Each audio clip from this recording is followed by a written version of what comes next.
Welcome back, Holotable Heroes, to another Galaxy of Heroes video. I'm your boy Scribble, and today we are going to be starting a brand new video series on the latest version of Conquest. Let us put the con in Conquest, because we are going to be earning shards for the Fury Class Interceptor, a brand new ship coming that is going to be heralding in a new meta fleet under Darth Revan's Leviathan.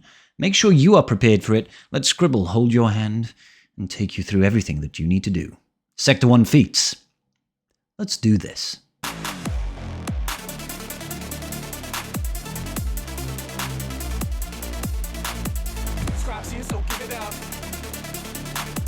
My dead body.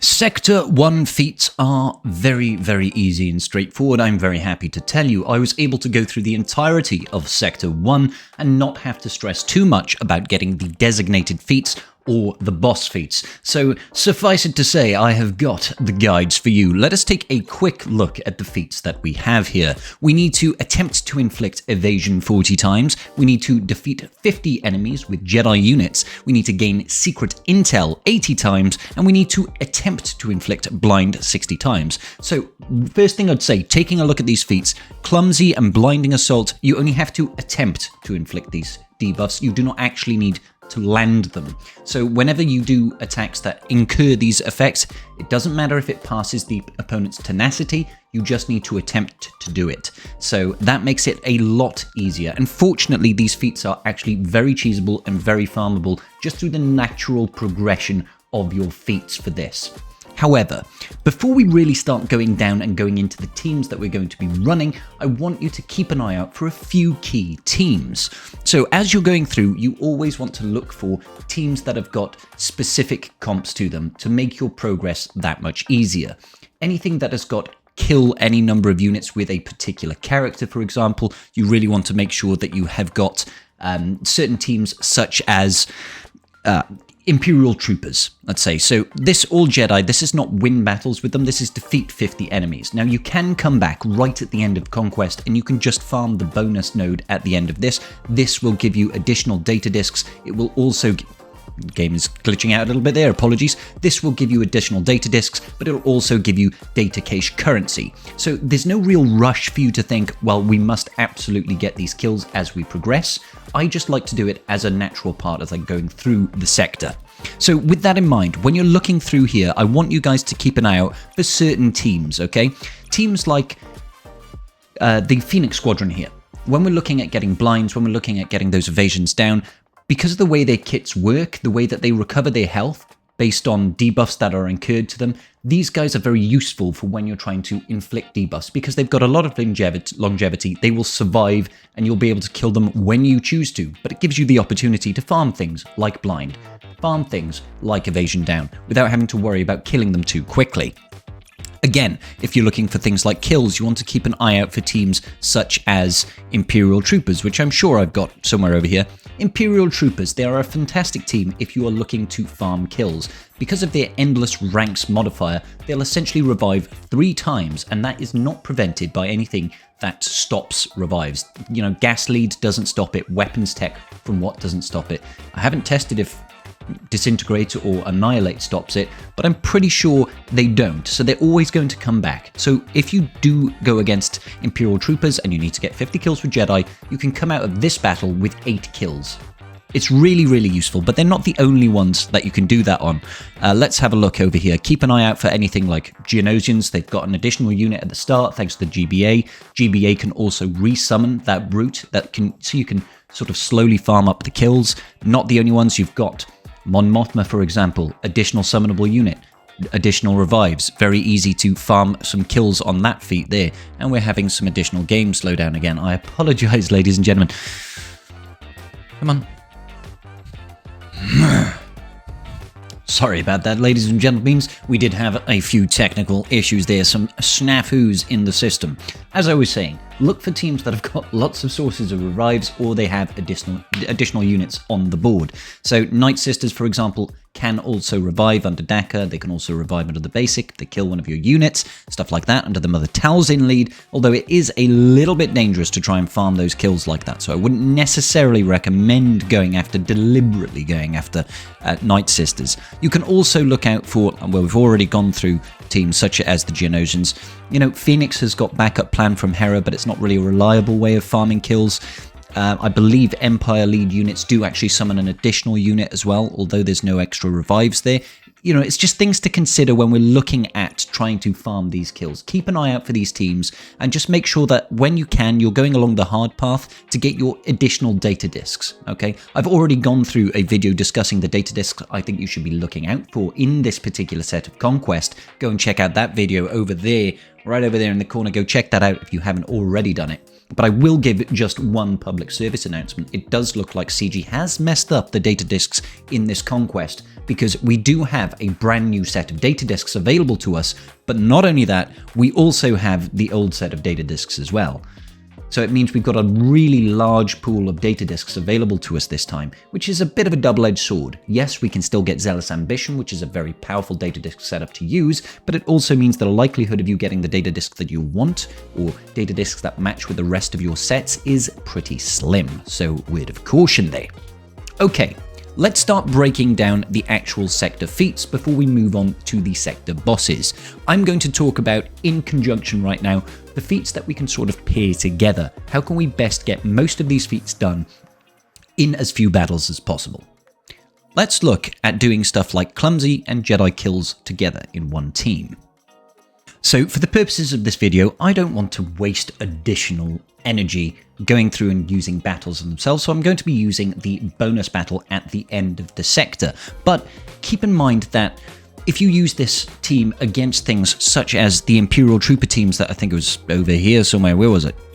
There, against the Imperial Trooper teams, you'll be able to farm additional debuffs, additional kills very, very easily. Now, the good thing about this is the bonus node at the back here has got some revives baked in. You've got revives on Jango, you've got revives on Boba Fett, so it does make it that little bit better. We can still get 7 kills with Jedi in this setup. Now, for this, we're looking to combine, essentially, Jedi kills as well as evasion down. Jedi Master Luke over here is very, very useful for this. Just throw him in with Old Ben. Old Ben on his basic will apply evasion down, so we can double up the feats there. And then you essentially just want to throw in any Jedi that you can to just call Old Ben to assist. It's very, very useful. Very, very good.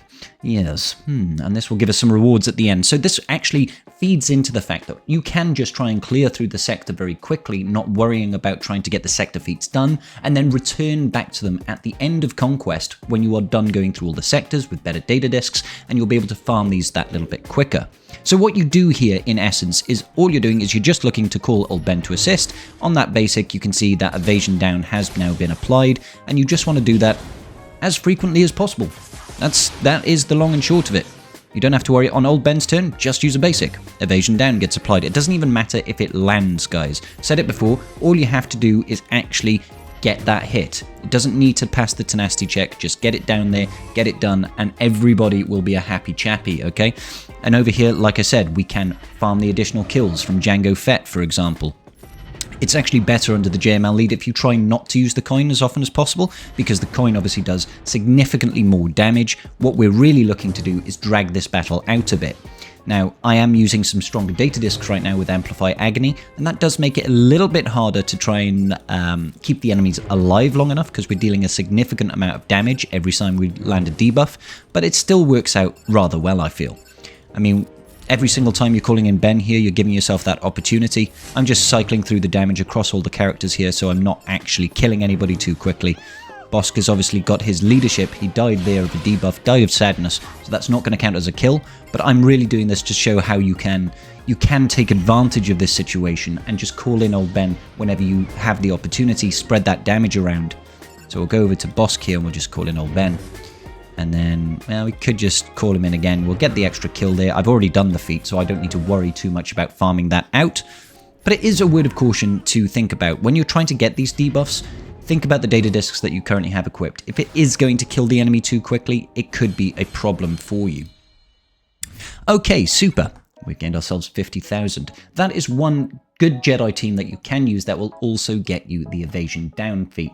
Now, there are many Jedi teams that you can also use. I would recommend trying to split your Jedi at least 3 ways if you've got Jedi Master Luke. Throwing in Jedi Knight Revan with some Old Republic Jedi, Bastila, and Jolie Bindo, and then throwing in some additional support Jedi along the way. There are many to choose from, but off the top of my head, I could say stuff like Hermit Yoda, we could say Grandmaster Yoda. Personally, I like to use Grandmaster Yoda under a Jedi Knight Luke team, so throwing in Jedi Knight Luke under Grandmaster Yoda with Shaq T and perhaps some additional Jedi there to cycle through. You should be able to go through here and get several battles won.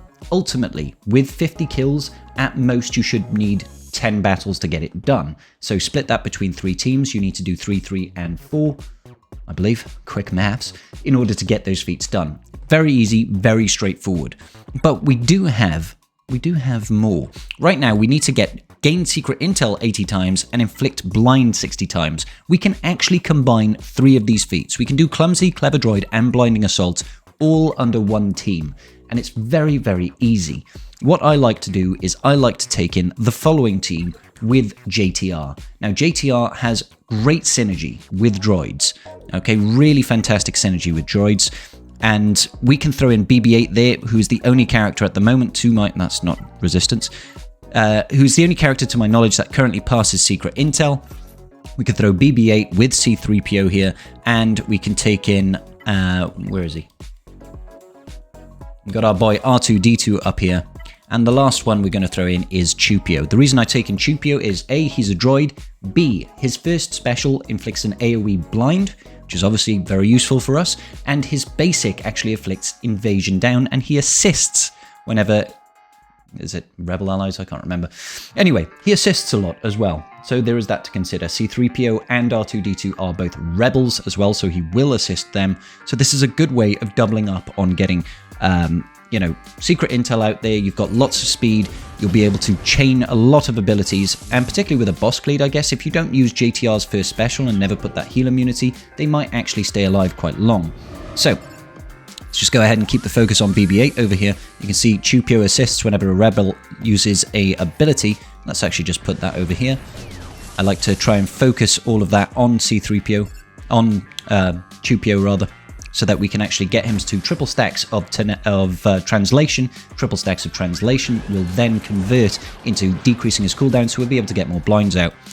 BB-8 over there just needs to wiggle. That's all we want out of our BB-8, and then we've got AoE blinds going out. Again, don't use this. We don't want to put the heal immunity on this team because we do actually want them to survive a little bit. Obviously, this isn't an ideal team. This isn't the team that I would choose to send up against this. In order to farm these feats. Really, I would prefer to go up against something like Phoenix, which really lets you farm out those feats longer because they are going to be recovering so much health, so much protection every time you land those debuffs on them. But this works rather well, I feel. We're getting lots and lots of debuffs out there, with C-3PO decreasing the cooldowns on Chupio as well, putting additional debuffs. It's very, very easy to get this done. Very easy indeed. And every time we are using a special, we're passing more instances of secret intel.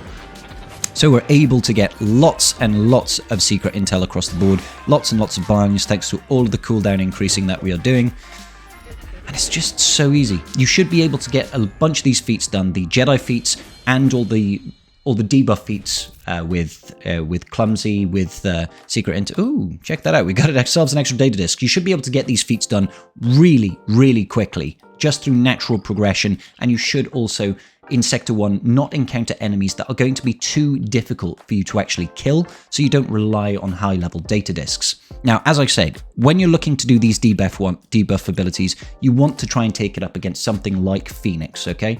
Phoenix are going to be recovering health and protection when you're applying debuffs to them, thanks to, Kanan and thanks to Zeb. If you can find one that doesn't have either Ezra or Sabine and has Chopper instead, all the better, because that's even more recovery for your team then.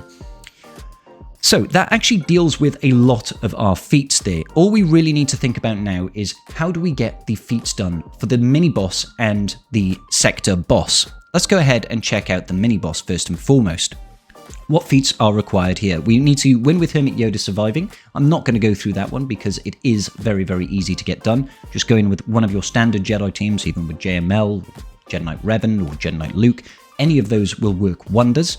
And then you've got the Hokey Religions one. Now this one requires you to win without using any Jedi, Sith, or unaligned Force users in your squad. And this one, I actually recommend you take in a General Grievous setup. The benefit of this, if you are going through and trying to get the feats done as you go, you can actually throw BB-8 in your GG team here, and you'll start getting that secret intel as well. So let's do that. I'll go with a relatively standard GG team. I'm just going to take out Newt or Magna Guard and throw in BB-8 as well. He's going to give a massive TM boost to the entire team, and like I said, he'll be able to pass secret intel, just help you one step further in getting that feat. Hermit Yoda, like I said, we're not going to go into details about how to get that Hermit Yoda feat. It should be pretty self-explanatory. Jedi are a very strong team. Also, side note, what on earth is this team that we are facing? I have never experienced a team quite like this before, and needless to say, it does not work. So let's just go out, and it should be relatively straightforward for us to just plow through this very, very quickly. Come on, let's just keep on rolling. Keep on rolling, baby. You know what time it is, Beebster. Yep, suffice it to say that they're not having the best of times. Not having the best of times at all, you might say. And there we go, Nihilus. Nihilus has bit the dust. Darth Sidious has followed him. That will get you a Hokey Religions feat, and it will also help you with a little bit of secret intel. It won't get you a lot, but it's always nice to just have that one little extra boost. So let's now go ahead and check out the actual boss of the sector. The boss is Bossk, and we need to win with T3 surviving and win without using a galactic legend within your squad. Now there are a couple of things that we can do here. You can separate this out if you want. If you want to do this with win with a galactic legend. Oh, hang on. Let's quickly cycle back. Before we go any further, public service announcement. Size Matter Not is currently bugged. Okay, so I was expecting it to actually show the feat. Size Matters Not currently says you need to win without a galactic legend, but it's actually just Hokey Religions again. It's coded incorrectly. They might fix it in the upcoming future, but for now, treat it as if you are using Hokey Religions. That means you need to use no Jedi, no Sith, no unaligned Force users in order to make this happen. So what we can do for T3 surviving is we can take in GG8 once again. We could probably drop someone else out. Potentially we could do that with Maggie, but I actually prefer to go in with a team consisting of Dash. So Dash for me is really the super source, the super secret source for this. We're going with a scoundrel team here. If we take in our good fellow Dash Rendar, I'll take in Bam as well. We'll throw in Cat for extra damage, and then I like to throw in the likes of Queel, simply because Queel is such a fast unit. Where are you, Queel, my good boy? There you are, Queel. So Queel is high speed and will pass the team Tenacity. Tenacity? We'll pass the team TM. So we'll take in T3. Public service announcement from Future Scribble. Don't be silly. Don't take in Cat. She's an unaligned Force user. Take in IG-11. It works fine. You'll get both feats done. Thank me later. So the idea here is less about we're getting T3 to survive, more about we're just going to kill them before they do anything. That's the aim. Have a very fast Queel. I think mine's around 350. It's not very fast, but fast enough. Have Queel in there, he gets to use I Have Spoken, and then your Dash will be able to do a nice big AoE and practically win.